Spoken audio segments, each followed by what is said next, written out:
AP ప్రభుత్వం మరో ప్రతిష్టాత్మక కార్యక్రమానికి శ్రీకారం చుట్టబోతోంది. రాష్ట్రంలో పేదరిక నిర్మూలనే లక్ష్యంగా చేపట్టబోతున్న P4 విధానాన్ని ఇవాళ ప్రారంభించబోతోంది. వెలగపూడిలోని సచివాలయం వెనక భాగంలో ఏర్పాటు చేసిన భారీ సభ ద్వారా ఈ కార్యక్రమానికి సీఎం చంద్రబాబు శ్రీకారం చుట్టబోతున్నారు. P4 విధానం ప్రారంభ సభకు రాష్ట్రంలోని ప్రతి నియోజకవర్గం నుంచి 50 మంది పేదలను ఆహ్వానించారు. దాదాపు 1000 మంది సమక్షంలో ఈ కార్యక్రమాన్ని మొదలు పెట్టబోతున్నారు. 2029 నాటికి ఏపీలో పేదరికం నిర్మూలించాలన్నదే సంకల్పంగా కూటమి ప్రభుత్వం ముందుకెళ్తుంది. ఇందులో భాగంగా ప్రభుత్వం, ప్రైవేట్, ప్రజల భాగస్వామ్యంతో P4 విధానం అమలు చేయాలని నిర్ణయించారు.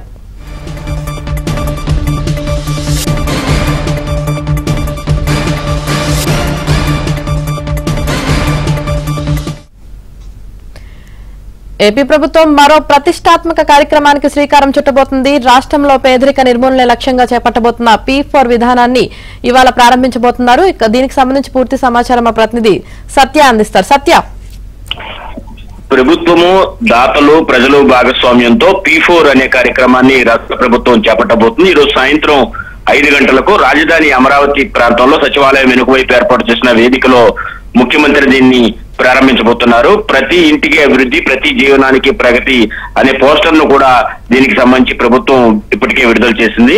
ఆంధ్రప్రదేశ్ ప్రభుత్వం స్వర్ణాంధ్ర 2047లో భాగంగా వచ్చే 5 ఏళ్లలో పేదరికాన్ని పూర్తిగా నిర్మూలించేందుకు ప్రభుత్వం కృషి చేస్తామని ఇప్పటికే ప్రకటించింది.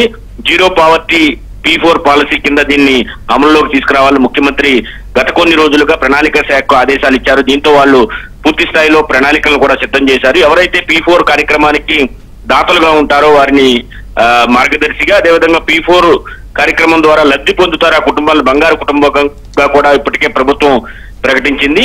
దీనికి సంబంధించి ఇప్పటికే ప్రజల నుంచి కూడా విస్తృతమైన సూచనలు కూడా ప్రభుత్వం స్వీకరించింది. ఈ సాయంత్రం 5 గంటలకు ఈ ప్రారంభం కానున్న ఈ P4 కార్యక్రమం ద్వారా రాష్ట్ర వ్యాప్తంగా సుమారు 20% మంది ప్రజలను పైకి తీసుకొచ్చేందుకు ప్రభుత్వం కృతనిశ్చయంతో ఉంది. స్వతంత్రం వచ్చిన నాటి నుంచి సంక్షేమ పథకాలు అమలు చేసినప్పటికీ కూడా నేటికి పూర్తి స్థాయిలో వాటి ఫలాలైతే పేదలకు దక్కలేదని చెప్పుకోవాలి. అయితే P4 కార్యక్రమం ద్వారా అతి తక్కువ కాలంలో, అంటే సమాజంలో ఉన్నత స్థానంలో ఉన్న 10% మంది, కింద ఉన్నటువంటి 20% మందిని పైకి తీసుకొచ్చేందుకు జరిపే ఒక విస్తృతమైన ప్రయత్నంగా రాష్ట్ర ప్రభుత్వం అభివర్ణిస్తోంది. కాబట్టి ఈ P4 విధానం ద్వారా ఖచ్చితంగా వీలునంత, అంటే స్వతంత్రం వచ్చి ఇన్ని దశాబ్దాలు అయినప్పటికీ కూడా జరగని అభివృద్ధి P4 పథకం అమలు ద్వారా కంటిన్యూస్ గా అమలు చేయడం ద్వారా వీలునంత తొందరగా పేదరికంలో అగ్గిపోతున్న వారందరినీ కూడా పూర్తి స్థాయిలో పైకి తీసుకురావడానికి అవకాశం ఏర్పడుతుందని ముఖ్యమంత్రి భావిస్తున్నారు. దీన్ని ఒక గేమ్ చేంజర్ పథకంగా కూడా ఆయన ఇప్పటికే ప్రకటించారు. దానిలో భాగంగా ఈ సాయంత్రం సుమారు 13,500 నుంచి 15,000 మంది ఈ కార్యక్రమానికి వివిధ జిల్లాల నుంచి పాల్గొంటారని చెబుతున్నారు. అదే సమయంలో అటు దాతలు ఎవరైతే ముందుకు వస్తారో వారందరూ కూడా ఈ కార్యక్రమంలో పాల్గొనడంతో పాటు ముఖ్యమంత్రి స్వయంగా ఈ కార్యక్రమాన్ని ప్రతిష్టాత్మకంగా తీసుకుని ముందుకు తీసుకువెళ్లేందుకు అన్ని ఏర్పాట్లు అయితే ఇప్పటికే పూర్తి చేశారు.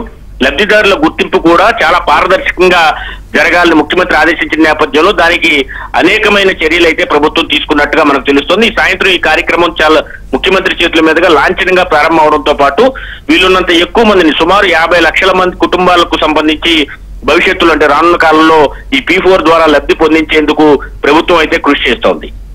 Right, thank you Satya.